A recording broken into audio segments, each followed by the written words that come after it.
Hello and welcome to Dalit Discourse. Today I will discuss you about Urmila Pawar's autobiography Aidan, The Views of My Life, a Dalit Woman's Memories. Urmila Pawar is a prominent figure in the Dalit and feminist movements in India.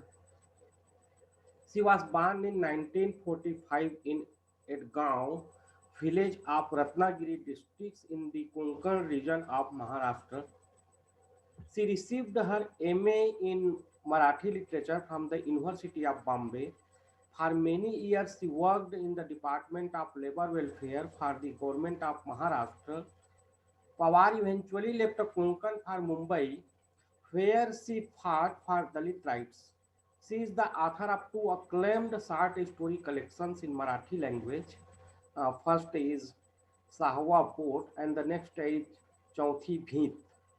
She co-authored a book with Meenakshi Moon on the role of women in the Dalit movement. She is also a former actor of radical Marathi theatre and a playwright. Urmila Pawar was born in the Konkan region of Maharashtra, where weaving aidan, which means bamboo baskets, storage bins, and other household items, was the main caste-based occupation of the Mahar community. Looking back on her childhood, Urmila sees a close connection, one of unspoken pain, between the weaving of Aidan by her mother and her writing.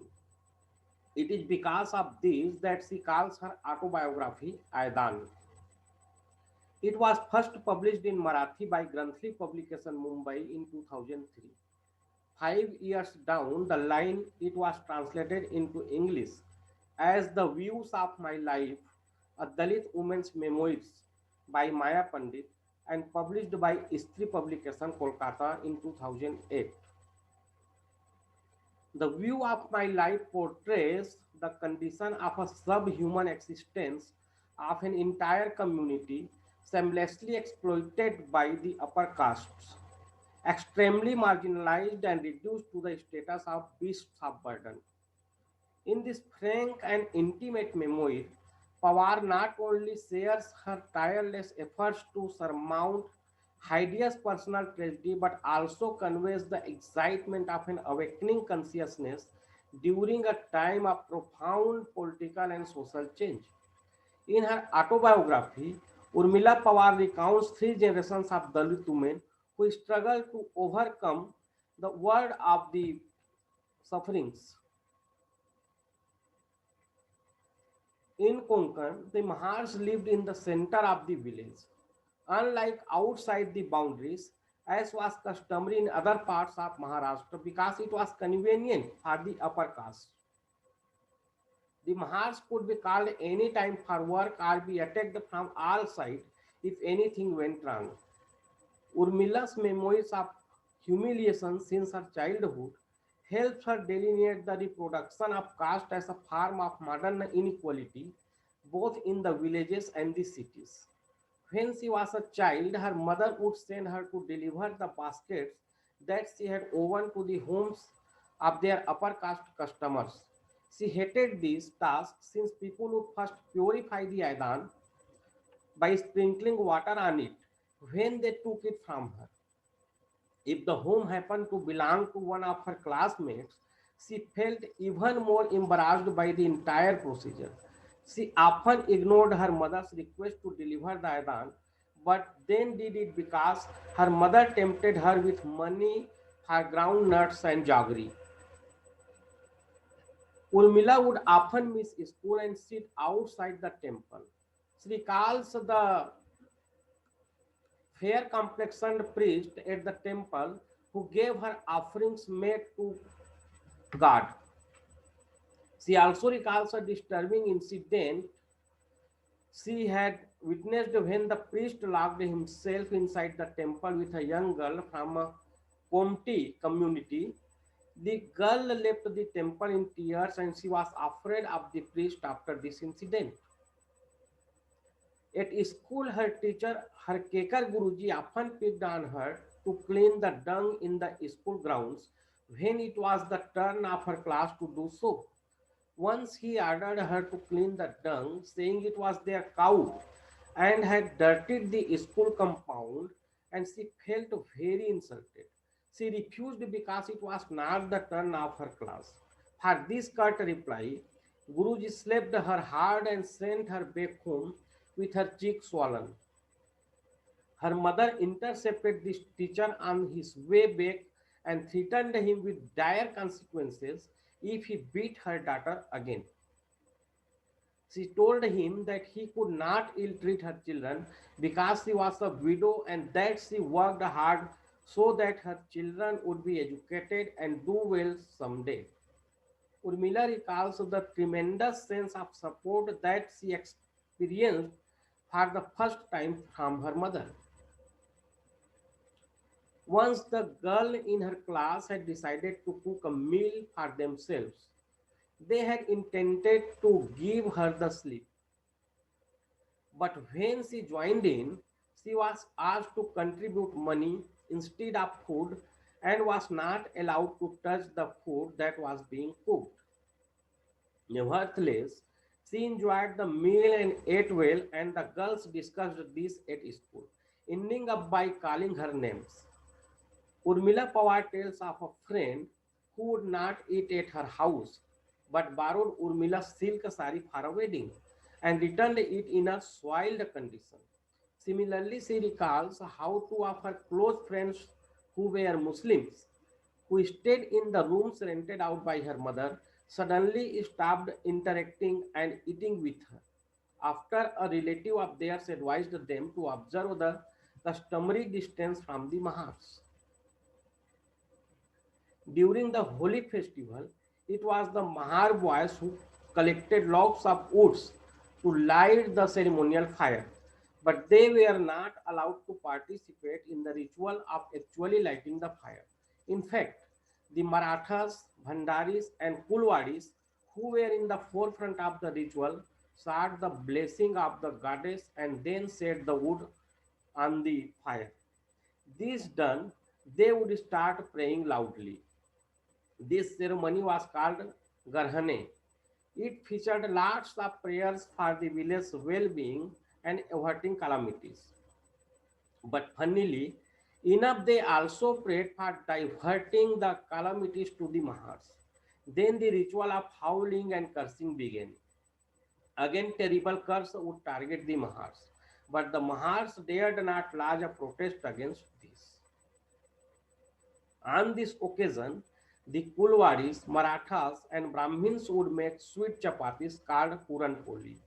The Mahar women would be excited and eager to go to the houses of these upper caste people to beg for the festive food.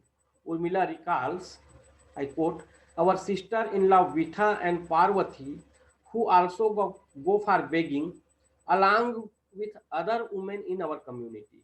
But if Baba came to know of this, he would get mad and shout, these stupid women, when will they cease to behave like beggars? Go tell them, don't go begging. At least don't bring any such food to my house and don't ever show your faces to me again. Unquote. Urmila Pawar, like other Dalit women writing in Marathi, has her own style in dealing with the subject of superstition and regarding beliefs associated with religion. Giving these up was an important part of Ambedkar's mobilization of the Dalit community in Maharashtra.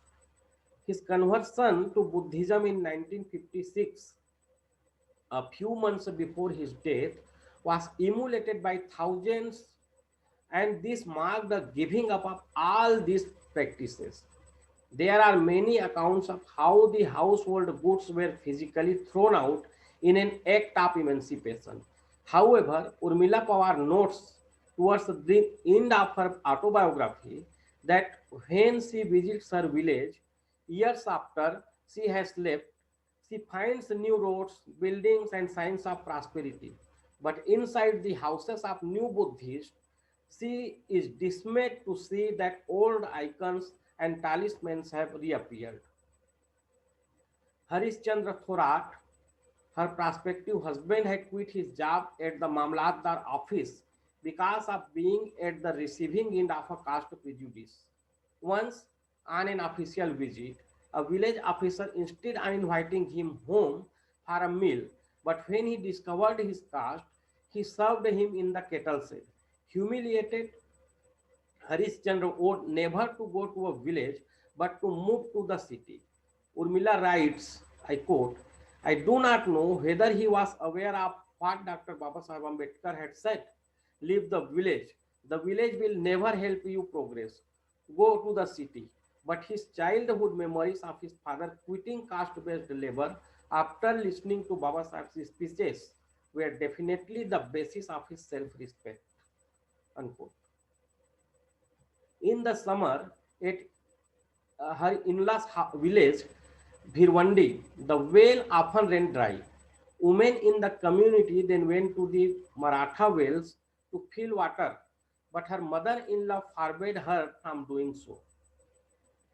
She went nevertheless and realized the reason for her mother-in-law's insistence, as the Mahar women were made to line up near the well and had to more or less beg for water. At this, she quietly came home back. The insults didn't stop there. When her son was born, Urmila remembers that Sawant, an upper caste man passing by their home, asked if the child was a boy or a girl, and on hearing the answer, remarked, the bastard, they always get sons.